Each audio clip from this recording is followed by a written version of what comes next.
instantes, você ouvirá uma palavra direto do trono de Deus que vai abençoar a sua vida. A partir de agora, eu te deixo na companhia do pastor Rosivaldo Russo, o pastor líder da Igreja Cristã Corpo e Família. Hoje eu quero trazer uma palavra que é um recado diretamente do céu, de Deus, para a tua vida. Inclusive eu vou usar como tema uma linguagem bastante popular. Você já deve ter falado, já deve ter ouvido, e muitas vezes essa frase aqui, ó. Eu era feliz e não sabia. Qual é o tema da pregação? Eu era feliz e não sabia. Esse é um assunto importante para ser tratado num dia como hoje, porque a gente tem que tomar alguns cuidados na nossa vida, porque o descuido pode nos levar a perder coisas importantes, valiosas, que depois a gente vai olhar para trás e vai dizer assim: puxa vida, hein? Eu era feliz e não sabia. Eu vou dar alguns textos e você vai entender. E o primeiro texto que eu gostaria e quero ler com vocês é Atos, capítulo 9. Livro de Atos, número 9. Vamos para Atos dos Apóstolos, o capítulo é o 9. Nós vamos falar exatamente de uma mulher, de uma discípula, chamada Tabita, mas que tinha como tradução no nome Dorcas. Então ela se chamava Tabita, mas o seu nome era traduzido por Dorcas, né? E era assim que as colegas, amigas dela a conhecia. E Dorcas, ela, além de uma discípula, de uma mulher temente a Deus, era também uma costureira de mão cheia. Sabia fazer uns vestidos. Não sei se você já viu os vestidos dela, né? Mas ela sabia fazer uns vestidos, gente, que era de invejar, né? Umas vestes, umas túnicas, que olha, se ela não tivesse morrido, eu confesso a vocês que ela teria feito uma túnica para eu colocar, para batizar o povo, né? Pois bem, mas eu só estou falando isso para descontrair um pouco, mas a verdade é que essa descontração é verdade que eu estou falando, porque ela era uma costureira mesmo. Nós vamos ver, vamos lá. O capítulo é o 9 e a gente começa pelo versículo 36, né? Começa assim, ó. E havia em Jope uma discípula chamada Tabita, que traduzido se diz Dorcas. Esta estava cheia de boas obras e esmolas que fazia. E aconteceu naqueles dias que, enfermando ela, morreu. E tendo-a lavado, a depositaram num quarto alto. Então ela morreu. Versículo 38. E como Lida era perto de Jope, ouvindo os discípulos que Pedro estava ali, lhe mandaram 2 varões, rogando-lhe que não se demorasse em vir ter com eles. E levantando-se Pedro, foi com eles. Quando chegou, o levaram ao quarto alto. E todas as viúvas o rodearam, chorando e mostrando as túnicas e vestes que Dorcas fizera quando estava com elas. Diga amém. Dorcas, como o texto mesmo diz, estava cheia de boas obras e era de um coração doador. Diga, doador. Ela sempre estava disposta, ela sempre tinha no coração generosidade. Era uma mulher cheia de boas obras e tinha um coração bastante doador. Quando ela, Dorcas, morreu, as viúvas, chorando, mostravam uma para as outras, para Pedro e os demais que estavam ali, as túnicas e roupas que ela fizera quando estava com elas. Olha que lembrança, ela que fez isso, está vendo esse aqui? Olha esse vestido de renda, olha esse aqui de linho, olha esse de seda javanesa, olha esse aqui de seda coreana. Eu não sei nem se existem essas coisas aqui, mas vamos melhorar a mensagem, né? Vamos ilustrar. Mas vocês estão conseguindo entender? Elas começaram a chorar e chorando, mostravam as roupas. Olha o vestido, olha essa túnica, olha as vestes que ela fez. E chorava porque ela tinha partido. Queridos, preste atenção. Quando o tema fala eu era feliz e não sabia, é que infelizmente muitos só vão dar valor ao que têm quando perderem. Infelizmente. Por que tem que ser assim? Por que a gente é cabeçudo, né? Tolo? A gente sempre pega o caminho mais difícil. Por que não dá valor agora às coisas que possuímos, que temos, que conquistamos com suor, ou até que Deus nos deu como bênção, como graça, como pedido de oração que fizemos a Ele? Vê se você entende. Infelizmente muitos só vão dar valor depois que perderem. Esse texto em especial é para ilustrar, esse texto que nós lemos, é para ilustrar que, ao contrário dessas mulheres amigas, né, de Dorcas, muitos estão levando, escute bem, conduzindo suas vidas e o que tem, sem nenhum apreço. É triste ou não é triste isso? Conduzir a vida, conduzir o que tem, sem nenhum apreço. E que só vão entender o valor precioso do que tem quando perderem. Então nós precisamos, e tomar a Deus que nunca venhamos precisar de um dia ter que dizer isso. Puxa, eu era feliz e não sabia. Pode ser que eu e você, nós estamos aí quase perdendo alguma coisa que nós estamos desvalorizando muito, deixando para lá. Então, que essa mensagem ressuscita a vontade de você dar valor mais às coisas que você tem. Porque a hora que perde, a gente se lamenta, a gente chora, pranteia, e fica depois lembrando, olha aqui, olha isso, olha aqui, olha, anos. Está vendo? A vida ela tem que ser vivida com excelência. Diga, a vida tem de ser vivida com excelência. Eu não posso perder tempo com a minha vida, gente. Eu tenho que aproveitar a minha vida, viver bem, para depois, para eu não chegar numa idade e ficar arrependido. Eu era feliz naquele tempo e eu não sabia. Então, é para despertar a gente. Quer ver um outro texto que vai lhe ajudar? É Lucas capítulo 15. Pega aí.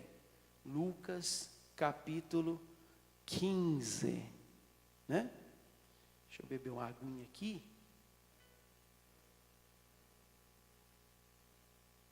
Alguém já ouviu falar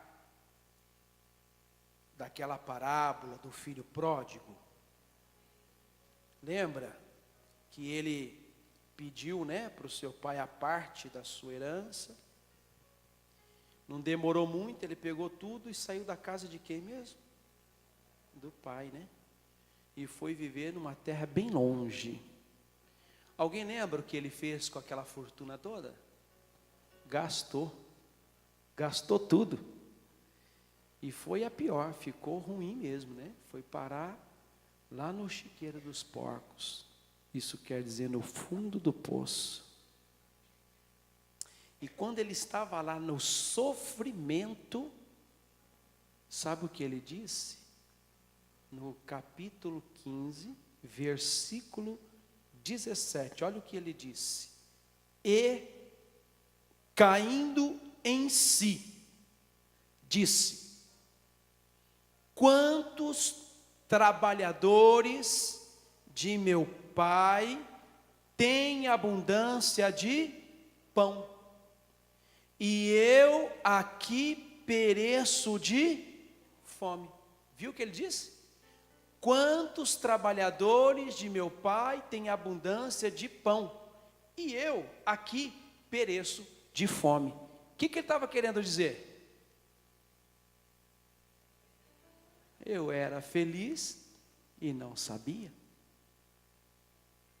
Olha aí a tolice de achar que não precisa estar mais debaixo da cobertura do Pai. E o Pai aqui é espiritual, representa o próprio Deus. Eu fico triste, irmãos, quando alguns irmãos são abençoados na igreja, e a gente ora por eles, e eles só são abençoados porque eles se alimentaram de uma palavra que saiu do altar, que sustentou. Eles só são abençoados porque a equipe, o grupo de oração, o ciclo de oração orou por ele, nós intercedemos. E eu fico muito triste porque muitos recebem a bênção, vêm à igreja, conseguem o que quer e desaparece, vão embora. E parece até que essas pessoas, parece que estão dizendo: bom, o que eu queria eu já consegui, agora eu não preciso mais de quem me deu. Percebe isso ou não? Sou assim, me dá essa impressão às vezes. Aí quando dá uma dor de barriga, aí ela lembra daquele que a visitou um dia e a abençoou. Ela corre para ele de novo. É aquela coisa, eu era feliz e não sabia. É triste. E eu fico vendo a história do filho pródigo aqui, que deve ser um exemplo para nós.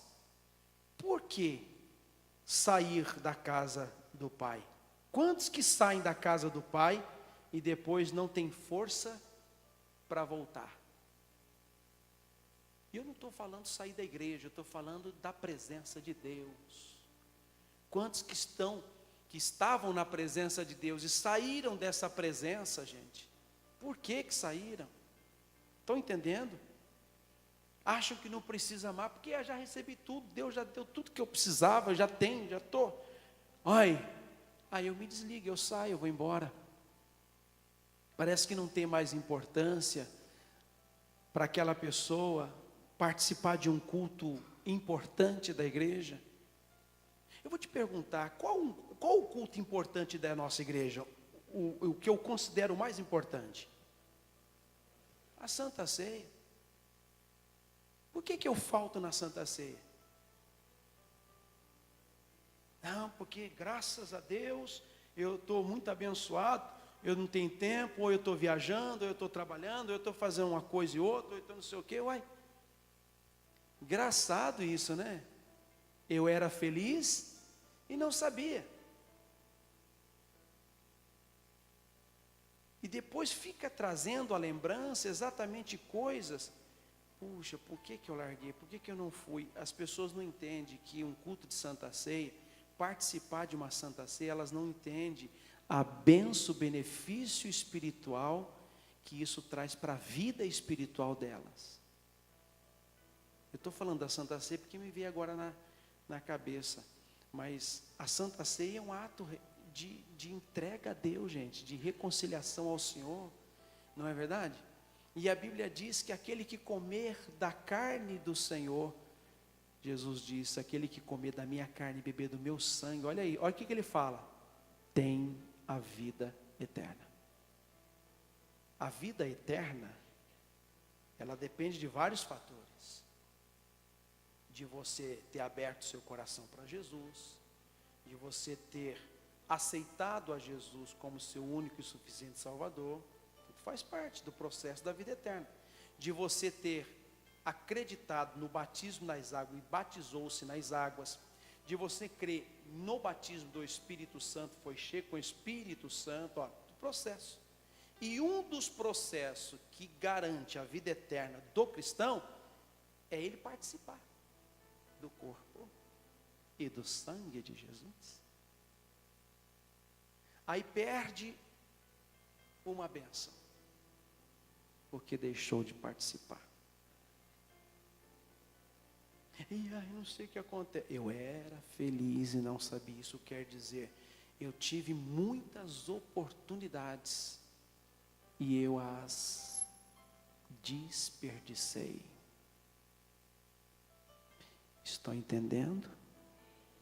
Abra a Bíblia no Salmo 137. Abre aí para você ver uma coisa. Esse salmo, meus irmãos, eu vou dizer para vocês, parte o meu coração. Toda vez que eu leio o Salmo 137. Parte o meu coração. O Salmo 137 fala do próprio povo de Deus. Fala a tal ponto que eles perderam a alegria de estarem em Sião.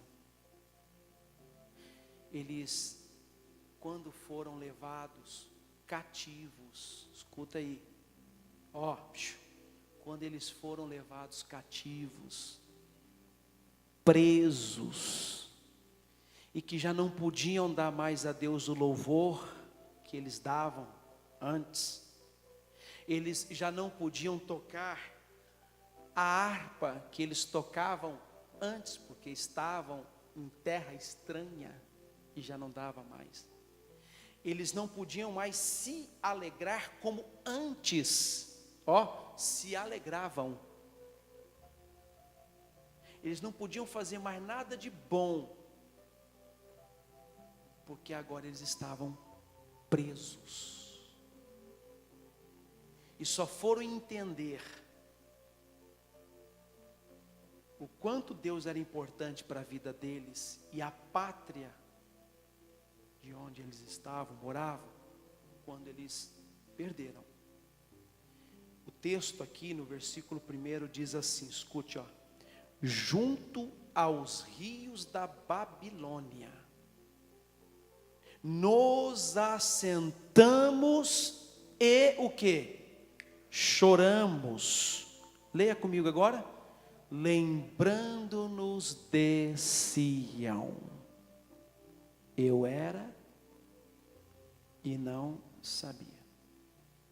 Junto aos rios da Babilônia, assentamo-nos e choramos, lembrando-nos de Sião. Que triste, né? Pensa, eles assentados junto ao rio da Babilônia, chorando, lembrando da pátria amada. Estavam presos. Queridos, eu vou encerrar essa pregação, porque não é por muito falar, disse Jesus, que será ouvido. Mas eu só vou lhe pedir uma coisa, e pratique e faça a partir de hoje. Dê mais valor ao que você tem. Ame o que tem. aprecie o que tem. Seja feliz com o que tem, para que nunca você venha dizer: eu era feliz e não sabia. Amém? Eu era feliz e não sabia. Se valorize mais, se considere mais, valoriza mais as coisas que você tem. As pessoas que estão ao seu redor, que você tem realmente como um apoio para a tua vida. Dê valor a esta gente. Dê valor. Peça a Deus para fazer você enxergar quem realmente está sendo sincero com você. E quando você enxergar quem está sendo sincero com você, não perca essa pessoa não. Porque ela tem lhe ajudado muito. E você depois vai dizer, se perder, eu era feliz e não sabia. Está entendendo? E quando Deus mostrar também que alguém não está sendo sincero com você, descarta, para você não sofrer. Está na hora de ser feliz, gente. E feliz para valer. E não ter nenhum arrependimento. E que passe o tempo. E que eu nunca venha olhar para trás e dizer, puxa, eu era feliz e não sabia. Eu sou feliz e eu sei. E daqui para frente, siga a felicidade. Amém? Que o Senhor Deus abençoe rica e abundantemente a tua vida. Você gostou dessa mensagem? Então compartilhe com seus amigos e familiares. E para assistir outras, é só acessar a nossa página no Facebook, facebook.com/famíliaiccf. E fique por dentro de tudo que acontece na Igreja Cristã Corpo e Família. Aproveite e venha nos fazer uma visita. Agora, se você sentiu no seu coração e quer semear neste ministério, anote os dados bancários. Banco Bradesco, agência 2856, dígito 8, conta corrente 7218, dígito 4. Deus te abençoe grandemente e até a próxima!